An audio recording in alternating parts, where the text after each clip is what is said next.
لا إله إلا الله محمد رسول الله أنت الغفور يا الله أنت الغفار يا الله لا إله إلا الله محمد رسول الله. نحمده ونصلي على رسوله الكريم أما بعد فأعوذ بالله من الشيطان الرجيم بسم الله الرحمن الرحيم رب اشرح لي صدري ويسر لي أمري واحلل عقدة من لساني يفقهوا قولي. وآخرون، اور کچھ دوسرے، اعترفوا بذنوبہم، جنہوں نے اپنے گناہوں کا اعتراف کر لیا، خلطوا عملا صالحا وآخر سیئا، انہوں نے اچھے اور برے عمل ملا جلا کے کیے۔ یہ کون ہیں آخرون؟ ابو لبابہ بن عبد المنذر اور ان کے 6 ساتھی مراد ہیں۔ جیسا کہ آپ جانتے ہیں کہ منافقین کے علاوہ کچھ مخلص مسلمان بھی محض اپنی سستی کی بنا پر مدینہ میں پیچھے رہ گئے تھے۔ اس میں یہ 7 لوگ ہیں اور 3 ان کے علاوہ ہیں، کل 10 ہیں۔ 7 کا ذکر یہاں کیا جا رہا ہے اور 3 کا آگے آئے گا۔ ان کے پاس کوئی معقول عذر نہ تھا سوائے سستی کے۔ انہوں نے کیا کیا؟ نیک کاموں کے ساتھ کچھ برے بھی شامل کر لیے۔ نیک کام کیا؟ مثلاً یہ کہ ان میں سے بعض نے جنگ بدر میں بھی حصہ لیا تھا اور اب سستی کی بنا پر تبوک سے پیچھے رہ گئے تھے، تو اس لیے فرمایا کہ ان کے اچھے کام بھی ہیں اور برے کام بھی ہیں۔ عسى اللہ ان یتوب علیہم، امید ہے کہ اللہ ان پہ مہربان ہو۔ ان اللہ غفور الرحیم، بے شک اللہ غفور الرحیم ہے۔ ان کے بارے میں یہ کہا جاتا ہے کہ یہ 7 لوگ جب انہیں پتا چلا کہ حضور صلی اللہ علیہ وسلم واپس آ رہے ہیں تو انہوں نے آپ کے پوچھنے سے پہلے ہی، آپ کے باز پرس سے پہلے ہی اپنے آپ کو مسجد نبی کے ستونوں سے باندھ لیا اور کہا کہ ہم پہ کھانا پینا نیند ہر چیز حرام ہے جب تک کہ ہمیں معاف نہ کر دیا جائے۔ یعنی احساس جرم ہو گیا، خود کو خود ہی سزا دیتی، ایک طرح سے بھوک ہڑتال کر لی۔ میں اس کو پڑھ کے سوچ رہی تھی کہ ہمارے ہاں کبھی اپنے کسی جرم کے اعتراف میں کسی نے بھوک ہڑتال نہیں کی۔ اپنے حقوق کی بازیابی کے لیے بہت سی بھوک ہڑتالیں ہوتی ہیں، تو فرق ہے نا ہم میں اور ان میں۔ وہ آخرت کے لیے بھوک ہڑتال کرتے تھے، ہم دنیا کے لیے کرتے ہیں۔ اور کہا کہ جب تک حضور صلی اللہ علیہ وسلم ہم کو کھولیں گے نہیں، ہم اسی حال میں رہیں گے خواہ ہم کو موت آ جائے۔ تو ہوا یہ کہ ان کے اس عمل کی وجہ سے، اس اعتراف گناہ کی وجہ سے، خود کو سزا دینے کی وجہ سے اللہ نے ان کو معاف کر دیا۔ ان اللہ غفور الرحیم، بے شک اللہ غفور الرحیم ہے۔ اصل میں بات یہ ہے کہ کچھ ایسے لوگ ہوتے ہیں جن کے اندر شر نہیں ہوتا، جن کی طبیعتوں میں ہوتا خیر ہے، لیکن حالات میں ایسے گم ہوتے ہیں، ماحول سے بعض اوقات ایسے متاثر ہو جاتے ہیں کہ غلط کام کر بیٹھتے ہیں۔ خلطوا عملا صالحا واخر سیئا، اچھا ماحول مل گیا تو اچھے کام کر لیے، دوسرا ملا تو دوسرے کر لیے، اور پھر چونکہ اندر آئینہ صاف ہوتا ہے تو غلطی کا احساس بہت جلدی ہو جاتا ہے۔ ایسے لوگ غلطی پر بھی غلطی نہیں کرتے، وہ پھر توبہ میں بہت جلدی کرتے ہیں۔ ایسے لوگوں سے اللہ تعالیٰ بھی درگزر کرتا ہے اور ان کو معاف فرما دیتا ہے۔ کیا یہ والا حال ہم میں سے اکثریت کا نہیں؟ خلطوا عملا صالحا وآخر سیئا، ایک طرف نیکیاں بھی کرتے ہیں، دوسری طرف گناہ بھی کر جاتے ہیں۔ تو ایسے میں جو شخص اعترفوا بذنوبہم کرے، یعنی غلطی کا اعتراف کر لے، نہ کہ غلطی پر غلطی کرتا چلا جائے، مکھی پہ مکھی نہ مارے، گناہ پہ اصرار نہ کرے، تو اس کے لیے توبہ کا وعدہ ہے۔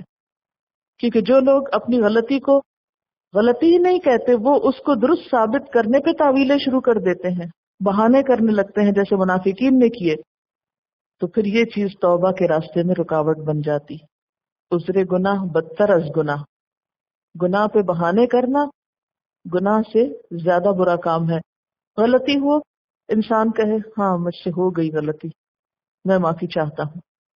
اب جیسے کہ اہل بدر کو تو جنت کی بشارت تھی، تو اس کے بعد وہ یہ بھی سوچ سکتے تھے ہمیں تو جنت کی بشارت ہے، کیا ہوا اگر ہم جنگ تبوک میں نہیں گئے؟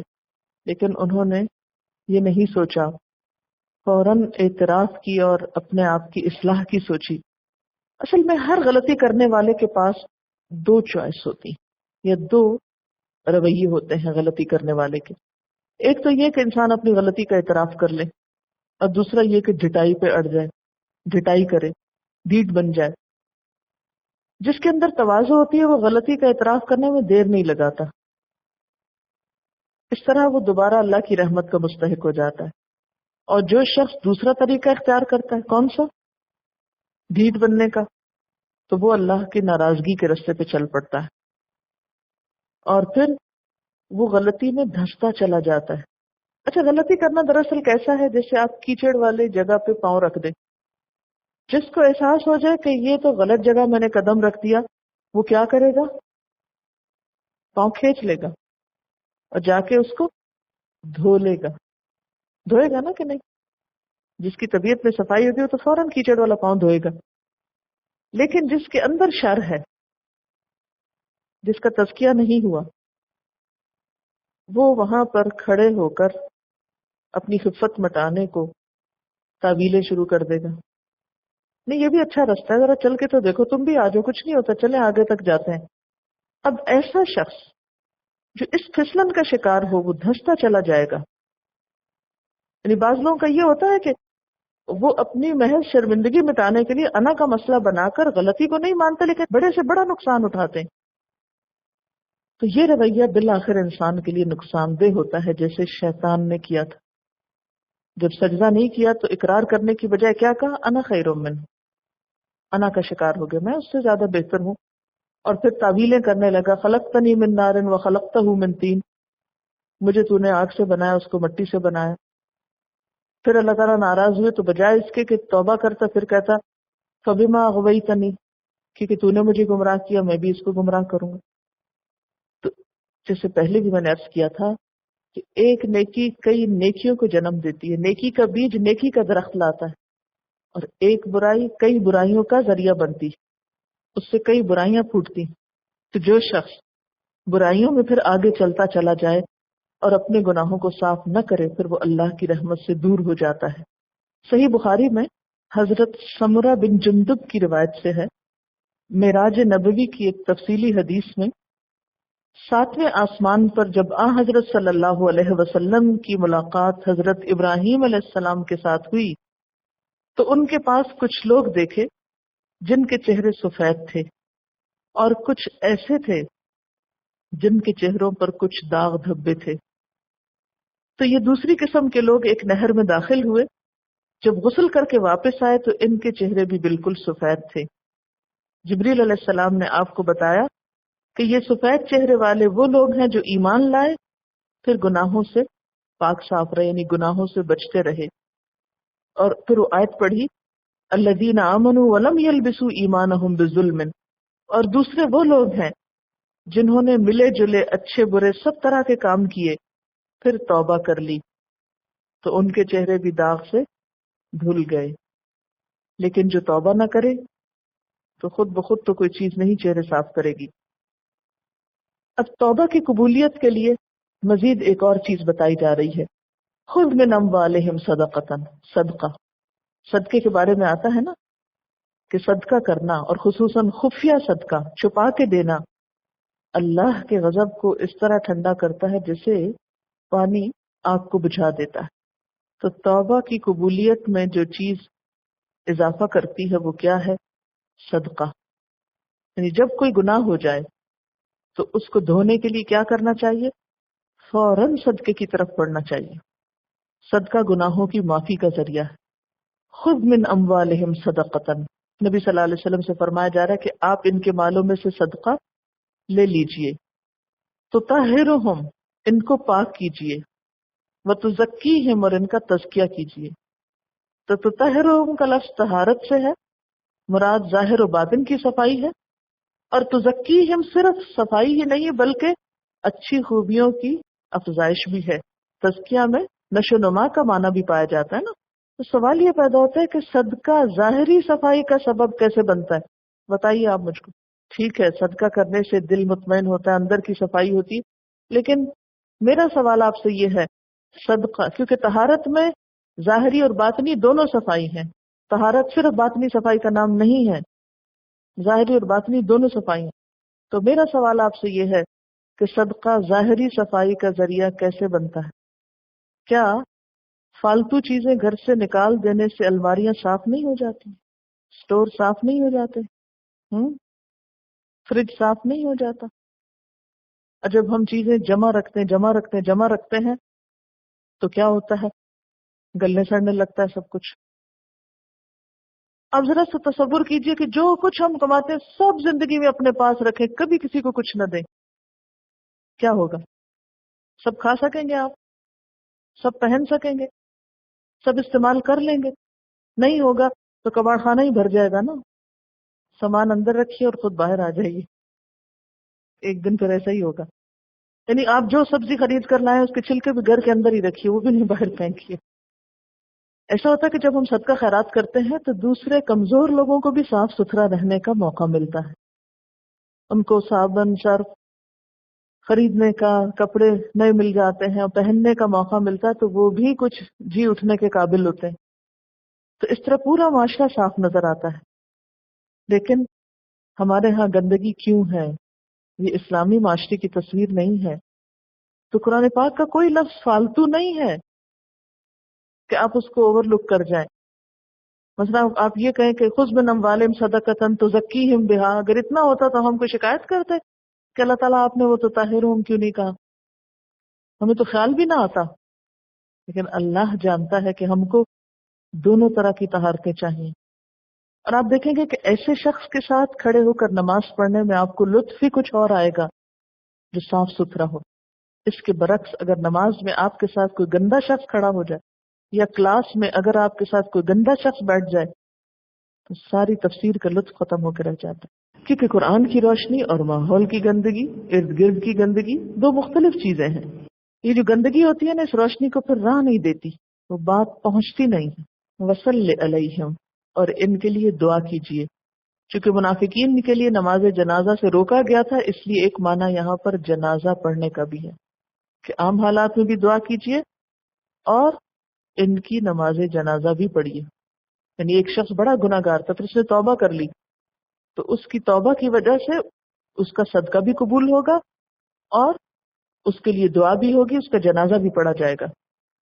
کیونکہ آپ صلی اللہ علیہ وسلم نے آئندہ منافقین کے جو صدقات تھے ان کو لینے سے انکار کر دیا تھا، لیکن فرمایا کہ جو مخلص مسلمان ہو، اگرچہ ان سے کوئی غلطی ہو جائے پھر وہ پلٹ آئیں تو ان کے پلٹنے کو قبول کیجئے. ان صلاتک سکن لہم، بے شک آپ کی دعا ان کے لیے تسکین کا باعث ہے، آرام کا ذریعہ ہے. واللہ سمیع علیم، اور اللہ سننے والا ہے، جاننے والا ہے.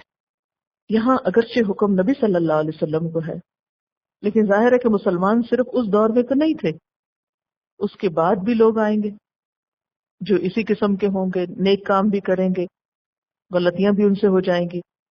تو ایسے میں ان پر کیا ہے کہ وہ بھی صدقہ کریں، اور پھر جو صدقہ وصول کرے اس کے لیے کیا حکم ہے کہ وہ ان کے حق میں دعا کرے. کیونکہ نیکی کرنے کے بعد جو دعا ہوتی ہے وہ قبول ہوتی ہے، جیسے قرآن پڑھنے کے بعد، نماز پڑھنے کے بعد، روزہ کھلنے کے وقت، حج کے موقع پر، اسی طرح صدقے کے وقت بھی. تو جب کوئی صدقہ کر رہا ہو تو اس کو دعا دینی چاہیے. یہ دعا باعث سکون ہے. یہ کیوں کہا گیا باعث سکون ہے؟ اس وقت سکون کی کیا خاص ضرورت ہے؟ ہوتا یہ کہ جب انسان گناہ کرتا ہے تو اندر ایک بے چینی شروع ہو جاتی، ایک بے امنی کسی کیفیت ہوتی ہے، انسان بہت اپسٹ ہوتا ہے، اس کے ضمیر پہ ایک بوجھ ہوتا ہے، اس کو چین نہیں آتا، سکون نہیں آتا. تو اس چین کو لانے کا ذریعہ کیا ہے؟ صدقہ خیرات. جب دل گھبرائے، طبیعت پریشان ہو، بے سکونی کی وجہ سمجھ نہ آئے، ان نون ریزن ہو، دل گھبرائے، رونے کو جی چاہے، تو علاج صدقہ اور دوسروں سے بھی دعا کی درخواست، کیونکہ ایک مومن کی دعا دوسرے کے لیے قبولیت کا ذریعہ ہوتی ہے. واللہ سمیع علیم، اور اللہ سننے والا ہے، جاننے والا ہے. یعنی دعائیں سننے والا ہے، دلوں کے حال جاننے والا ہے کہ کس نے کس نیت کے ساتھ صدقہ کیا ہے.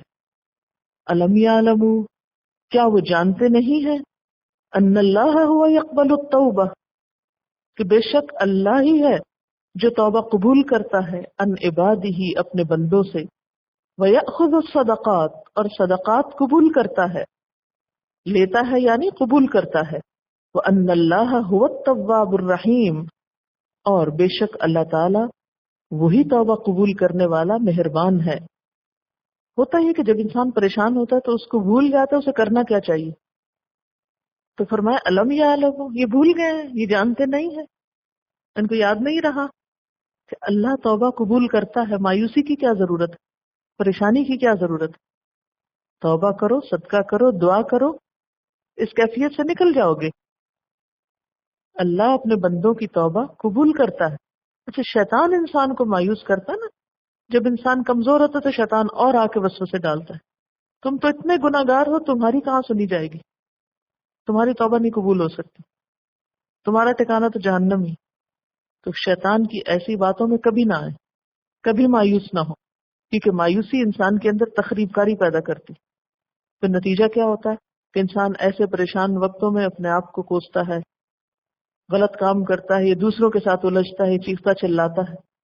ایسی چیزوں میں پھر انسان پڑھ کر اور زیادہ گناہ کا شکار ہوتا ہے۔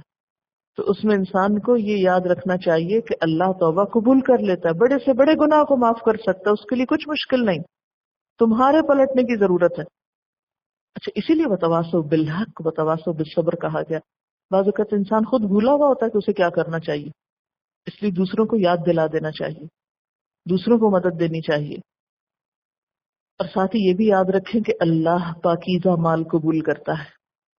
اللہ جو صدقہ قبول کرتا ہے اس کے لیے شرط کیا ہے کہ وہ حلال کمائی سے ہو، اور اس مال کو تو پھر اللہ تعالیٰ بڑھاتا بھی ہے، جیسے حدیث میں آتا ہے اللہ تعالیٰ تمہارے صدقے کی اس طرح پرورش کرتا ہے جس طرح تم میں سے کوئی شخص اپنے گھوڑے کے بچے کی پرورش کرتا ہے، حتیٰ کہ ایک کھجور کے برابر صدقہ بڑھ چڑھ کر احد پہاڑ کے برابر ہو جاتا ہے۔ تو یہ ہے قبولیت کا معنی، یعنی قبولیت کا مطلب صرف اتنا نہیں کہ بس ٹھیک ہے تم نے دیا، ہاں میں نے قبول کر لیا، نہیں، قبولیت میں یہ بھی آتا ہے کہ اس کو بڑھاتا ہے، نشو نما دیتا ہے۔ دنیا میں کوئی جگہ ایسی نہیں کہ جہاں آپ 100 روپیہ رکھیں اور 200 نکلیں یا 1000 نکلیں، ہے کوئی سیف لاکر ایسا؟ یا زمین؟ میرے خیال ہے ہر دور کے بچے زمین میں پیسے ڈال کے اگانا چاہتے ہیں، شاید آپ نے بھی کبھی یہ کھیل کھیلا ہو، لیکن دنیا میں زمین کا کوئی ٹکڑا ایسا نہیں کہ جہاں پیسے اگتے ہوں۔ لیکن اللہ کے ہاں جب انسان اپنا مال رکھوا دیتا ہے تو وہاں وہ بڑھنے لگتا ہے، اگنے لگتا ہے، اور لقمہ پہاڑ کے برابر ہو جاتا ہے۔ اس کا نام ہے قبولیت۔ وَقُلْ اعْمَلُوا، اور کہہ دیجئے کہ عمل کرو، فَسَيَرَى اللَّهُ عَمَلَكُمْ، اللہ تمہارا عنقریب عمل دیکھے گا، وَرَسُولُهُ، اور اس کا رسول بھی دیکھے گا، وَالْمُؤْمِنُونَ، اور سارے مومن دیکھیں گے۔ یرا کا کیا مطلب ہے؟ دیکھنا، جاننا، یعنی تمہارے اعمال صرف اللہ کی نگاہ میں نہیں بلکہ ان کا علم اللہ کے رسول صلی اللہ علیہ وسلم کو بھی ہے، اور اس کے بعد باقی مومنوں کو بھی۔ وَسَتُرَدُّونَ إِلَىٰ عَالِمِ الْغَيْبِ وَالشَّهَادَةِ، اور عنقریب تم لوٹائے جاؤ گے غیب اور حاضر کے جاننے والے کی طرف۔ یہ پھر بار بار کیوں احساس دلایا جا رہا ہے کہ تمہیں واپس لوٹایا جائے گا؟ کیونکہ واپسی کا خیال ہی دراصل انسان سے نیک کام کرواتا ہے۔ اور پھر یہ واپسی کیسی ہے کہ فَيُنَبِّئُكُم بِمَا كُنتُمْ تَعْمَلُونَ، وہ تم کو بتائے گا جو کچھ تم عمل کرتے رہے ہو۔ وَآخَرُونَ، اور کچھ دوسرے ہیں، مُرْجَوْنَ لِأَمْرِ اللَّهِ، جو اللہ کے فیصلے کے لیے ڈھیل دیے گئے ہیں، یعنی جن کا معاملہ پوسٹ پون کر دیا گیا ہے۔ مرجونا کا لفظ رے جیم واو سے ہے، وہ شخص جس کا معاملہ ٹال دیا جائے، معلق کر دیا جائے، ملتوی کر دیا جائے۔